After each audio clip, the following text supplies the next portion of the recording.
Hello everyone, welcome back to my another vlog. তোমরা সবাই কেমন আছো? আই হোপ ভালো আছো। তো দেখো, এখানে সকাল সকাল চলে এসছে শীতের মিঠে রোদ, আর এখন বাজে প্রায় 8টা। তো আজকে অনেক তাড়াতাড়ি উঠে গেছি কারণ ঘুমটা রাতে খুব ভালো হয়েছে।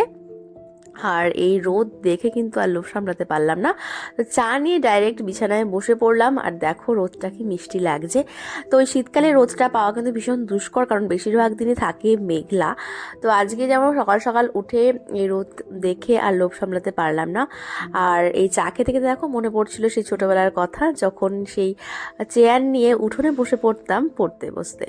চাটা খেয়ে একটু রোদের মধ্যে বসে একটু আলসামো করলাম, কারণ বেশিক্ষণ তো বসা যাবে না, কাজ রয়েছে। তো দেখো এরপর এক এক করে বিছানাটা একটুখানি টান টান করে গুছিয়ে নিলাম। আর পাশের ঘরের বিছানাটা এখন গোছাতে পারবো না, কারণ এখানে ছেলে ঘুমোচ্ছে। তো দেখো এখানে একটুখানি ক্লিন করে নিলাম। তারপর বাকি যে কাজটা সেটা হলো যে এখানে কিছু জামা কাপড় মেসি হয়েছিল, তো এগুলোকে একটু অর্গানাইজ করব, কারণ আমি তো মানে একদমই ছেলের জন্য টাইম পাই না এক্সট্রা কাজগুলো করার। তো কিছুক্ষণ ওয়েট করার পরও দেখলাম ছেলে উঠছে না, তাই এই যে কাজের দিদি চলে এসেছে ঘর মুছতে, ওর সাথে গল্প করছিলাম। তো বেচারির ফোনটা নষ্ট হয়ে গেছে, তাই গতকালকে ও কোনো বিয়ে বাড়ি থেকে ছবি তুলতে পারেনি, সেটাই দুঃখ করে আমায় বলছিল। কিছুতেই ও চোখ খুলবে না, উঠে গেছে মোটামুটি, কিন্তু ও কিছুতেই চোখ খুলবে না, ও আরও ঘুমোবে।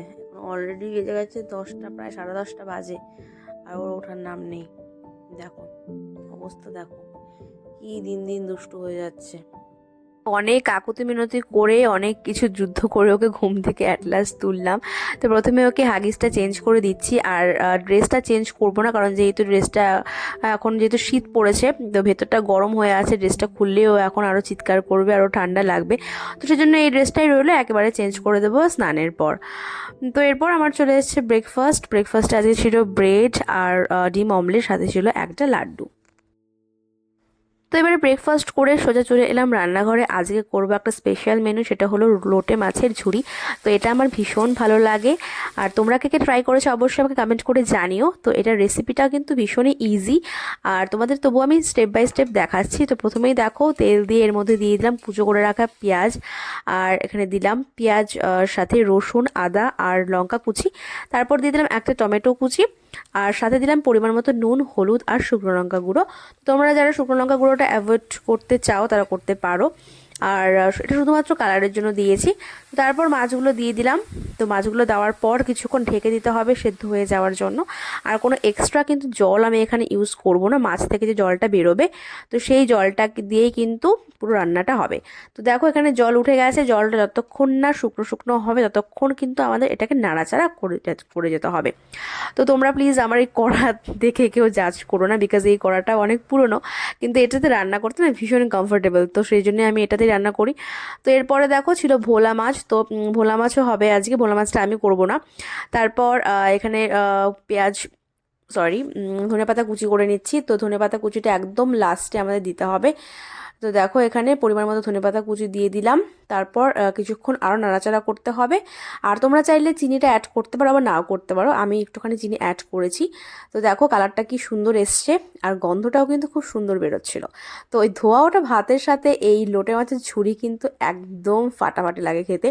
তো এবার দেখো স্নান টান করে আমি চলে এলাম লাঞ্চে আজকে ছিল ভোলা মাছের ঝোল আলু দিয়ে। আর তো লাঞ্চে আমরা দিয়ে দিয়েছিলাম 1 থেকে 1.5 ঘন্টা মতো ভাত ঘুম, তারপর সন্ধ্যাবেলা খেয়েছিলাম চা, আর সাথে ছিল কেক। আর সামনেই আছে ক্রিসমাস, তাই কেক খাওয়ার মরশুম কিন্তু এখন থেকেই শুরু হয়ে গেছে। আর এই ফ্রুট কেকগুলো আমার খেতে খুব ভালো লাগে। তো এরপর সন্ধেবেলায় আমার একটু বেরোনোর ছিল আজকে, কারণ কেনাকাটার একটু ব্যাপার ছিল, আর বিশেষ করে ছেলের জন্যই শপিং করার ছিল, আর আমার নিজস্ব কিছু কাজ ছিল। তো যাই হোক, এই ভাঁড়ের চা আমি ভীষণ মিস করছিলাম, যে কবে থেকে খাবো খাবো করছিলাম, বাট খাওয়া হচ্ছিল না। তো ফাইনালি আজকে একটু ভাঁড়ের চা খাওয়ার ভাগ্য হলো আর কি।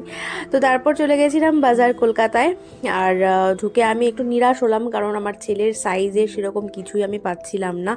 আর সত্যি কথা বলতে ও উইন্টার কালেকশনের মানে বিভিন্ন ধরনের গিফট তো পেয়েছে, প্রচুর গিফট পেয়েছে ও, মানে হাতে কোনো শেষ করা যাবে না আর কি।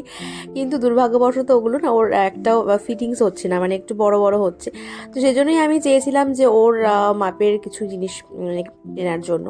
তো দেখো এখানে কিন্তু বিভিন্ন ধরনের হুডিস, তারপর সোয়েটার, সোয়েট শার্ট ছিল, কিন্তু আমার সেরকমভাবে পছন্দ যেগুলো হচ্ছিল সেগুলো সাইজে আসছিল না। তো যাই হোক, অনেক খোঁজাখুঁজির পর আমি 2-3টে ওর জন্য সিলেক্ট করতে পেরেছি, মানে ফাইনালি কিনতে পেরেছি আর কি।